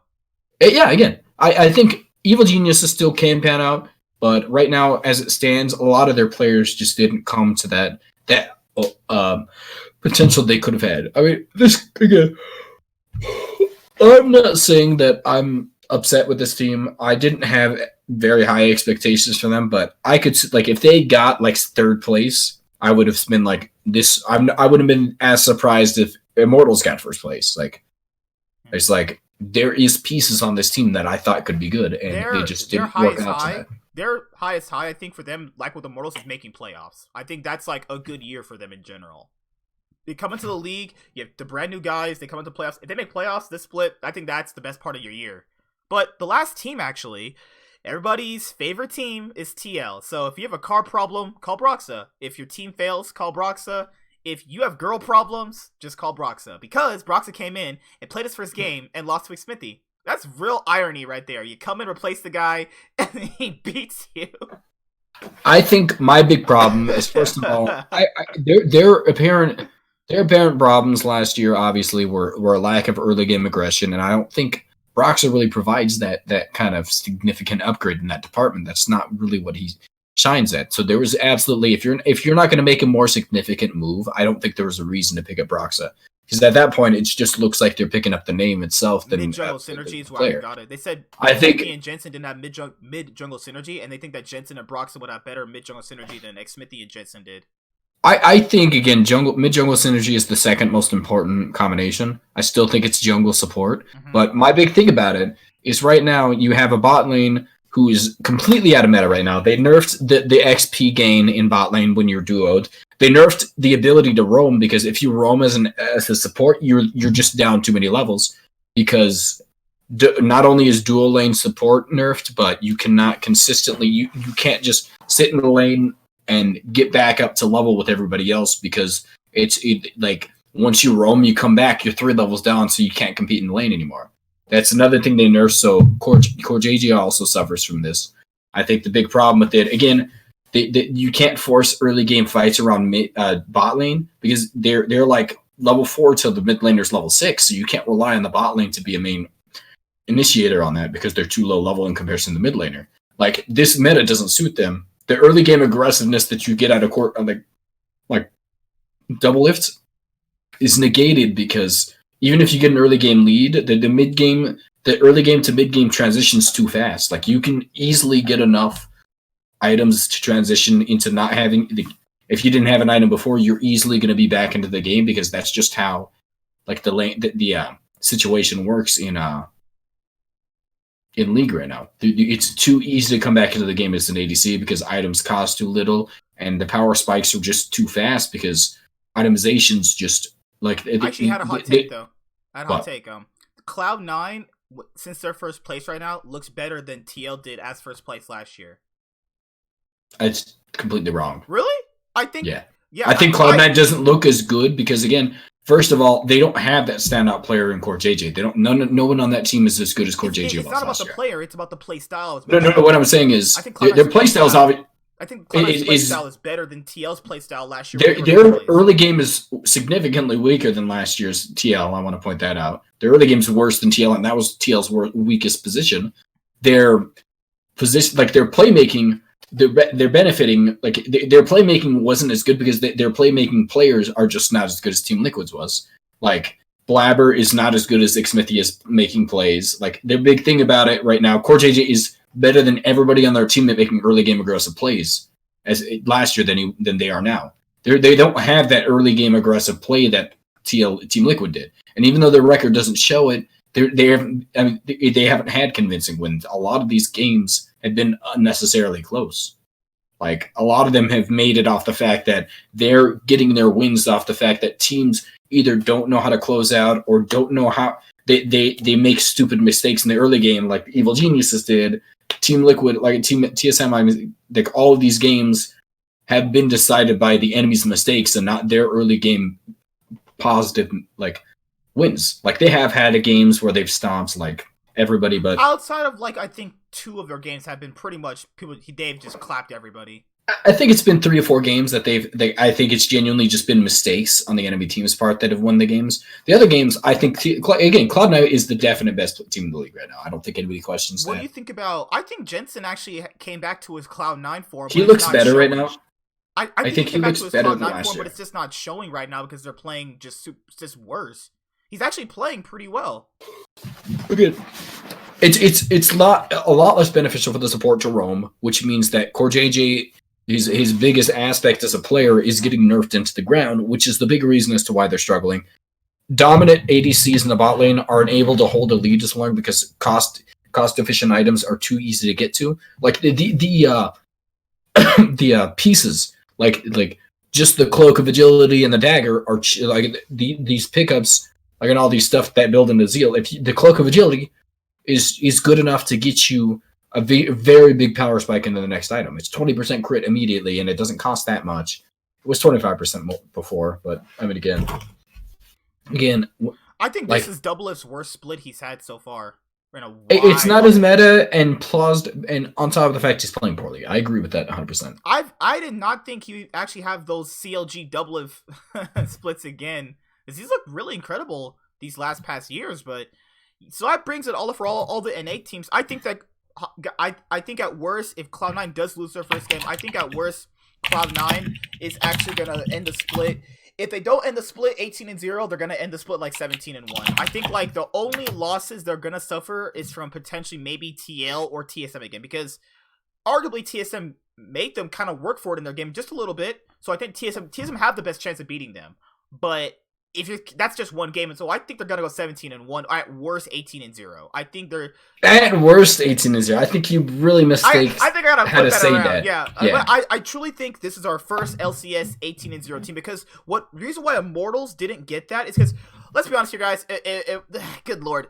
There's some bad NA teams right now, but when Immortals went 17-1, I mean, like, we literally had like TIP Renegades in the league. I mean, come on. I will bring up right now, Cloud9. This is the weakest NA's been for like 2 seasons right now. To last year's NA looked substantially better than this year's right now, as it stands. But you said spring doesn't matter, so if they work on synergy and again, I agree with that. I think it's going to come down to the ceilings on a lot of these NA teams are insanely high. I think that we could see the best NA we've ever seen, and that's based off names. But right now, as it stands, NA doesn't look good. Yeah, and I think Cloud9 obviously by far and away has impressed me. I think that even they're better than I expected them to be, because their macro is incredibly. You had them at 4th, but I mean, you were still predicting them to be pretty well. Again, my big problem with them was a lot of mistakes. But I mean, I had TSM with them because I think TSM on paper just had the better players. Though. You have to go by paper early season. That's all you can do. No, we all still. Well, you had TL second. I had TL second. I TL first. Good lord, my brain was not working. I wasn't sold on the Broxah, what's it called, and a lot of other stuff. All right, so let's move on to the LEC. So the LEC, what did you think about? I mean, we've experienced this time and time again. Forgiven benching, for the Forgiven Schalke benching situation. It wasn't a bench. More so, the big problem with that is he stated out of his own mouth he wanted to have the team. He wanted to have changes, and they did changes. But one of those changes included removing him for Inax. No, he didn't he quit. He actually just left. Really? He didn't.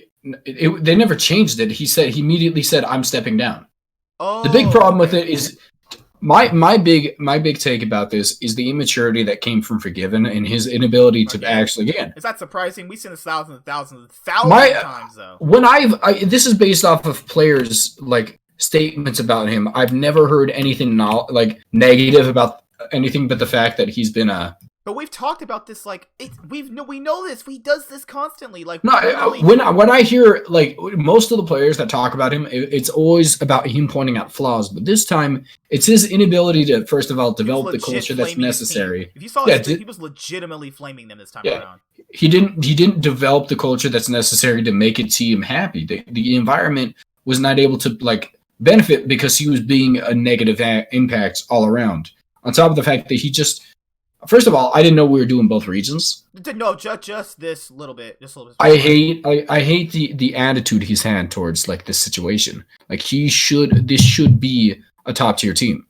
This should have been at the very least a competitive team, not top tier, but like splice material.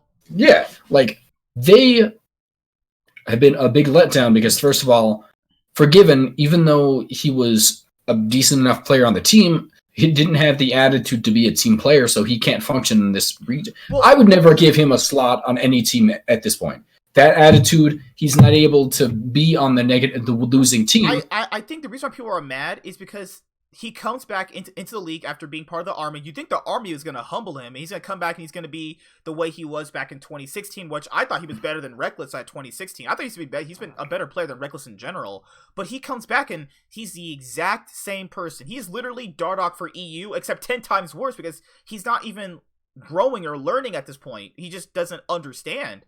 Like I'm not going to deny that he played pretty well in a few of those games, but he had bad mistakes. He had bad games. And I think that first of all, not only did he not acknowledge that, but he was too upset about the fact that his team was bad and he let that get to him. And like, first, if you want to be a good player, you have to be able to play on those teams that are bad and be able to develop them because they're taking a chance on you because you had a negative attitude. I mean, you had a negative reputation already. They took a chance on you and you let everybody down. You hadn't played in a long time. People this were is actually your hyped for him. chance. People wanted him to succeed. People had a really good chance for him. I'm not. I would never put him on a team match of that. That was No, disappointing. no, it was I couldn't do insulting. That was literally his. I think it's. I don't want to say this, but I think his career is over. Honestly, I think it's done. I would think that too, but we've seen other things happen before. I mean, but this is different though. What other team would possibly give him a chance after that? This is, I think, the final straw. Unless you're gonna go to SK Gaming levels of bad, because they just look like.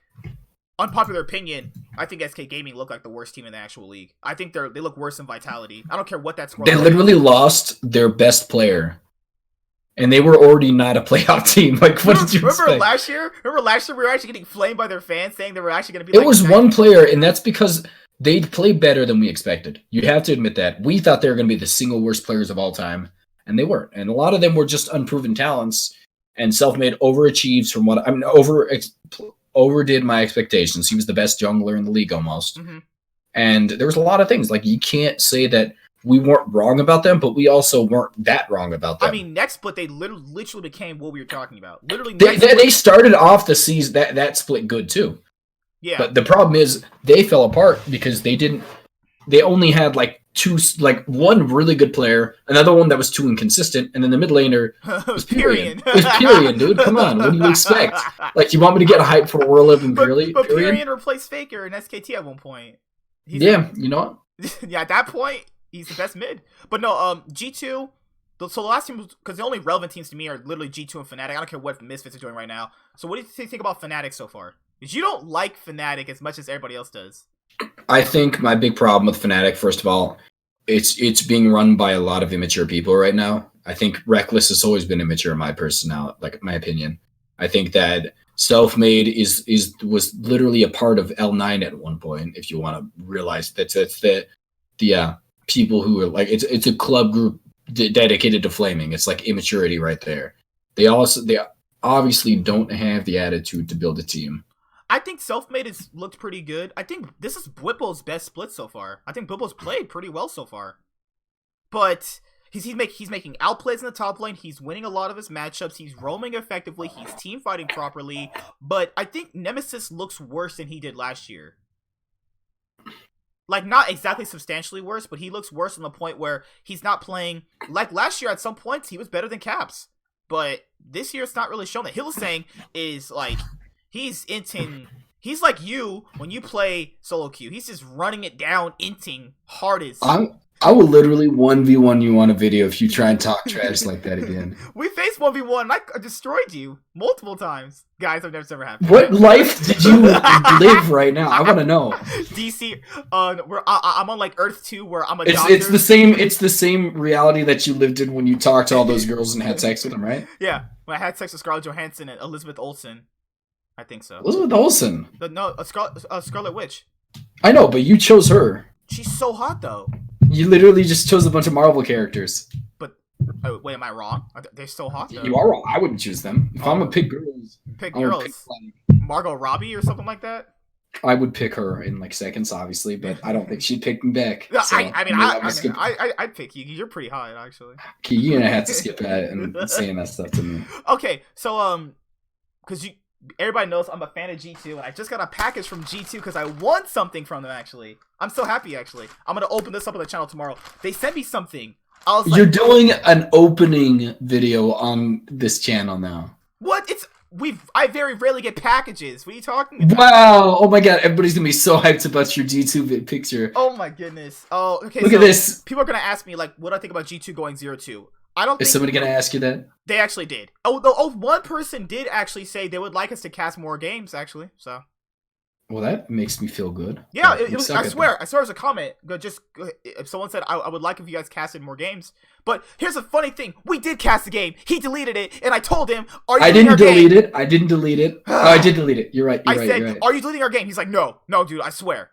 Deletes it. I'm like, what frustrates me the most is when you're in the right and I'm wrong, and then you just hold it over me for years. People ask me, they're like, where are you guys casting games? I'm like, yeah, we did one. We really did. And he deleted it.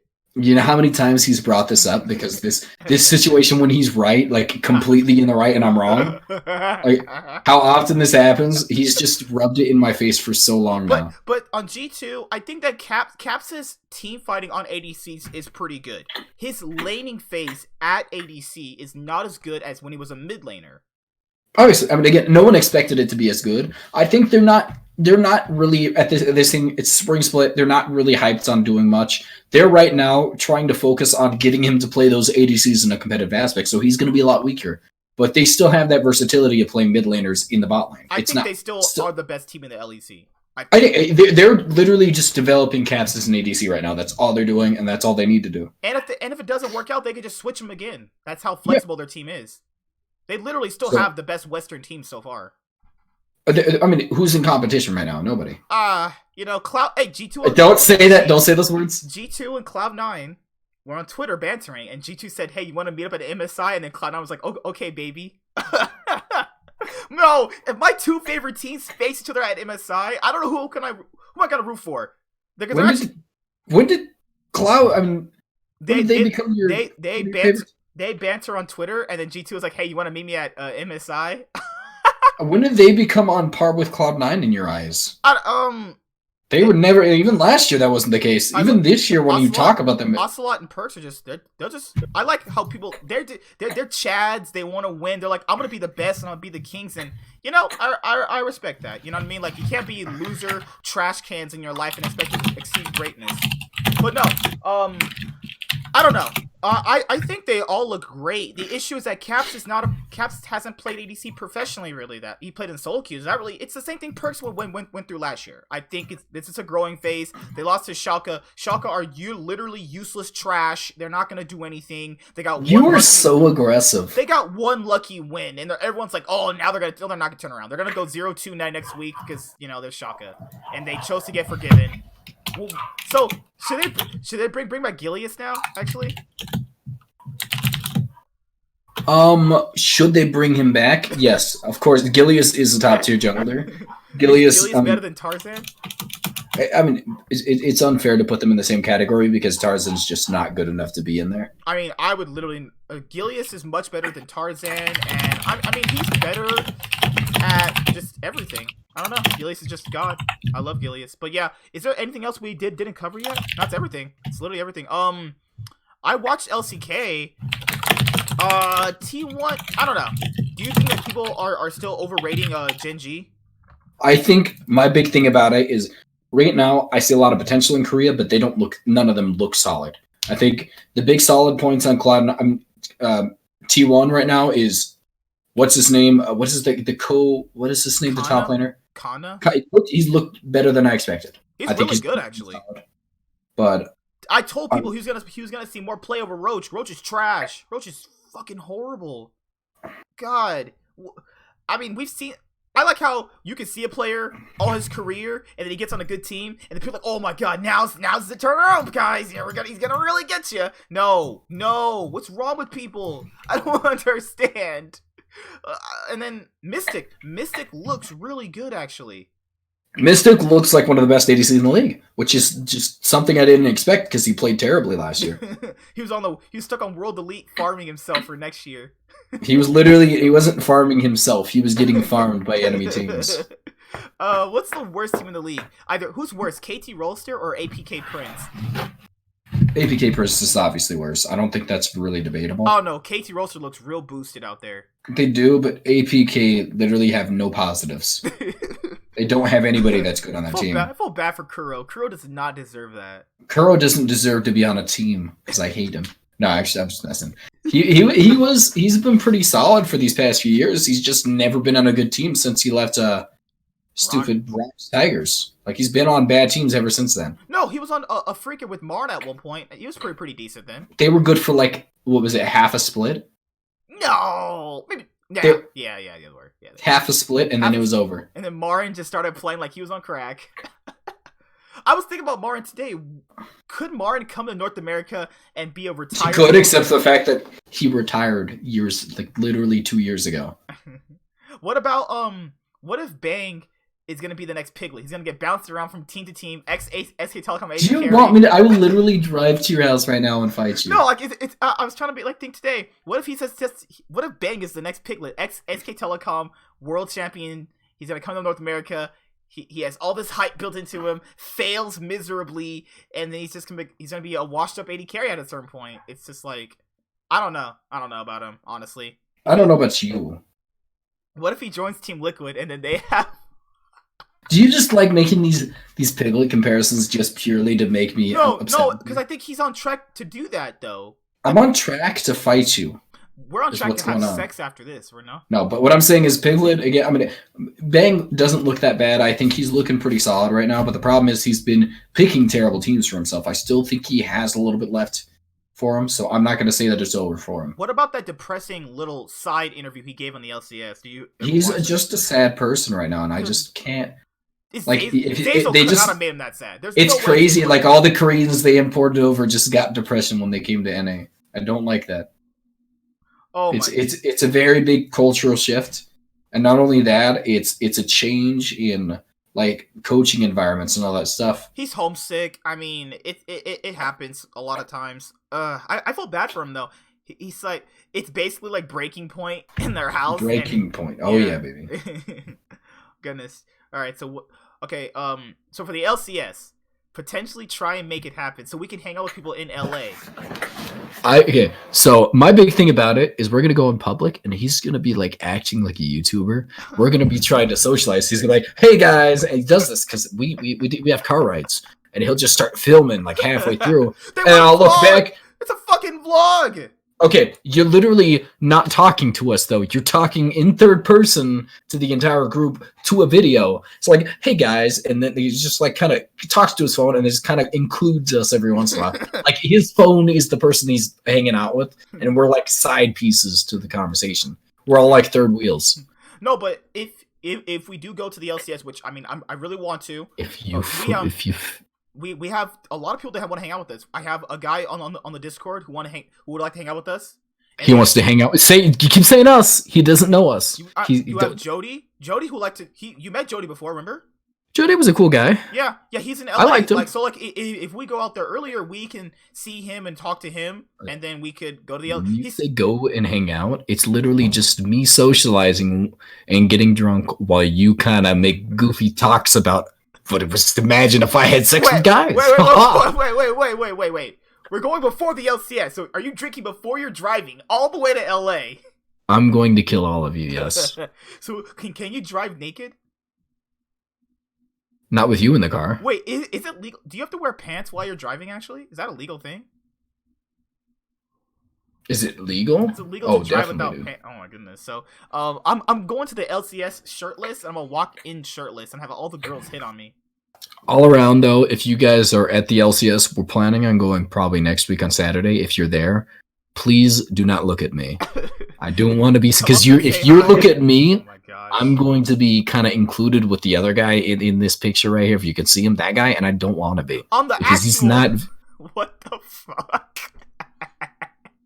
No, if you guys see us, come up and say hi. We do Don't bite. We do bite, actually. I will bite you. I will bite a finger off. Cloud9, I think, plays the second game, so usually I'll be outside taking pictures with all the pros, talking to my friends that will go if I see them down there. There was actually a person who did. He was in the Discord group. He wants to talk to us when we go. He's like, you and I would like to talk to you and JTH. I'm like, yeah, we'll let you. Did he say JTH? You're saying this because you always include me in random stuff that doesn't exist. You because you're supposed to be included because you're part of the fucking YouTube channel. I'm not. Hello? What? You're sexy buff man. That's what you are. I mean, it was again at one point in time. It was under my name, but under the new rebrand, we've gotten a lot more people and a lot. That's what happens when you put out 7 million videos a day, dork. He did believe in me. It's like he's gonna fail, and he I saw. didn't say you were gonna fail. No, because right when those subscribers came in, you're like, "Hey man, you're doing pretty well." I'm like, "Finally, recognition from this person! Holy crap, my hard work has paid off!" Like, I never said it was. I don't even know what you want from me. Do you want me to like compliment every single subscriber you get? I could do that. I actually not gonna lie, that Forgiven news video got us like 10 new subscribers. Actually, one news video, 10 people. I'm like, news videos every single time is gonna happen, because that's like just insane. The news videos are free. That's what it is. That's Yeah. the big selling point. A lot of them. I didn't know people actually cared about Forgiven that much, though. I love Forgiven. The thing I is loved his career is over. Like, I hate using that statement. It's literally done. Like, there's nothing he can do now. He could do stuff. He could like just go to where Ica was, the LFL, and be stuck there for his whole career. He could do that. He has to build himself up at this point. That was a bad. How? Who's gonna trust him past this point? All the minor regions will import Forgiven just purely for name brand. He needs to build himself back up into a competent or trustworthy player, and that's the only way I could see them picking him up. Being upset that players are bad, you're in a bad position. You need to understand that bad players exist. I know you want to win, but tearing down your team is not a way to win. I think expecting them to do well, not literally G2 and Fnatic are the best teams in the LEC. Not being on that team, or even Origin, not being on those teams means you're going to be competing for 4th place. I think it was a little crazy to think that he could compete for anything that was above maybe 5th. See, the problem is that I feel like you're not in the competitive mindset. You don't go in there, if you're a competitive person, you don't go in there thinking that my goal, if I can make it to 3rd place, I'm happy. Their goal, a person who really wants to get there, a person who's competitive and really wants to get to that next level, they don't think about that kind of stuff. They think about, like, you don't go into Worlds thinking you're going to lose, and maybe you get out of groups. You go in there thinking, I'm going to win. Anything less is a disappointment. That's the mindset Forgiven has. But you can't tear everybody. I understand that, but you have to be realistic at a certain point too. You don't need to be realistic. Like, in terms of competitive aspects, I think you should always be disappointed not getting that top spot. I think that's always something you should be disappointed in. I think that anybody who says you should be happy with your 2nd place, I feel like they haven't done that competitive aspect. Are you making that Ninja tweet reference where if, like, it's just a game, you gotta get all angry? Remember the Ninja tweet? Well, I didn't say anything about that. I said you need to be upset by the fact that. No, that's exactly what he's talking about. It's like you gotta get angry that you're not doing well, and you have to. That anger forces you to. You need to drive that into a force that makes you better. You don't get angry at other people though. You can be disappointed in them. I think those are 2 different aspects. Disappointed and wanting them to improve, and being upset with them are 2 different things. And Forgiven can't differentiate between the 2. I literally can't.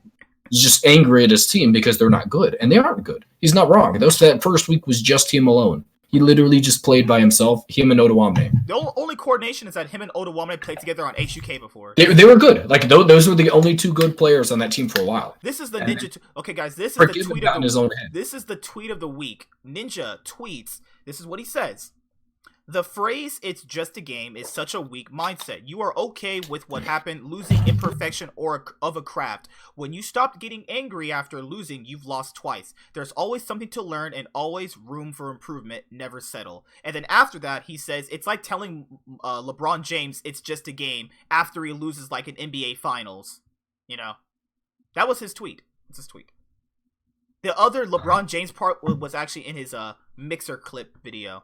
He literally said, it's like, go up to LeBron James after he loses, like, potentially the NBA Finals this year, but Lakers are going to win the Finals. Wink, wink. But do it to, like Michael Jordan back in the day would actually beat you up in the parking lot if you said that to him. Shaq would literally crush your body in half. I don't want to... Shaq is just insane, man. Shaq would, like, do it. Shaq would do what Bane did to Batman in the comics, where you'd take your back and just... Shaq would literally... I mean, Shaq was a cool dude. He's a nice guy. I don't think he has that... Like, he's competitive, but not to the same extent as, like, all the rest of the... No, but, like, when people say it's just a game... I understand what Ninja is saying. Like, when people say it's just a game, it's not...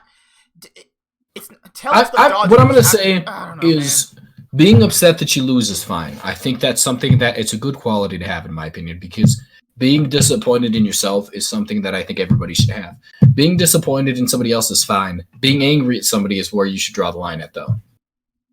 Also, you got to differentiate between yourself. Are you a casual or a competitive player? That's what you should differentiate between yourself from. Because if you're playing literally just casually, it really is just a game at that point. But if you're playing competitively, you want to improve and you want to be on like a team or you want to make it your life living, then yeah, it's not just a game, obviously. But I'll do a video on that tomorrow. I just want to get your insight on that really first. Because he actually, with this tweet alone, he literally became almost more famous than he was actually. Okay, so... That's it. If you guys see us at the LCS next week... Do not talk to me. I'm too cool. I'm make cool sure as heck. if you're a hot girl and you're a fan of JTH, go give him a kiss. Or right If on you the come, if any girl, I don't care how hot you are, if you come up and kiss me, I will scream. I will scream and probably cry. So please do not do that. See you guys later. Like, comment, subscribe. Most of all, enjoy. I'm the Nightwing, and Way of Life Esports is signing out. Peace. Anything you want to say before we leave? See you later. No.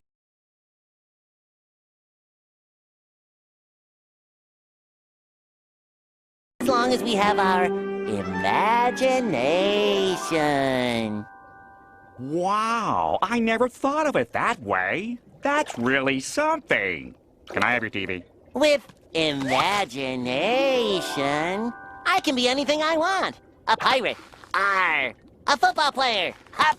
A starfish! Patrick, you're already a starfish. See, Squidward, it works! You try! Okay, let's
I do what I want.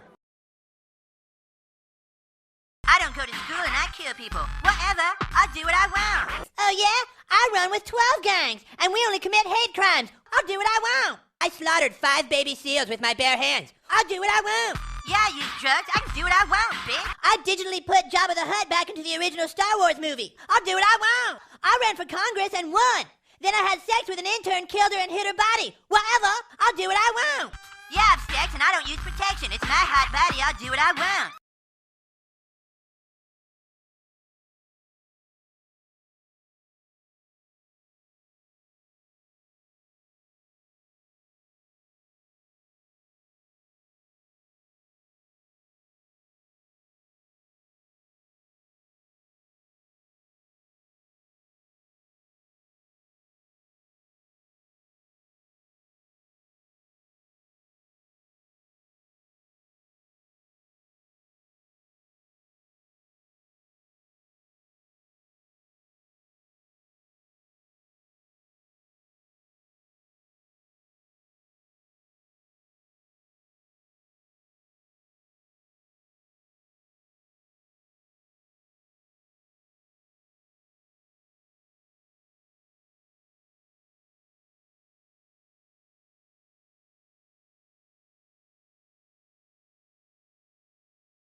Hi there, guys. Be sure to like and subscribe to the channel for more stuff. Yeah, thank you.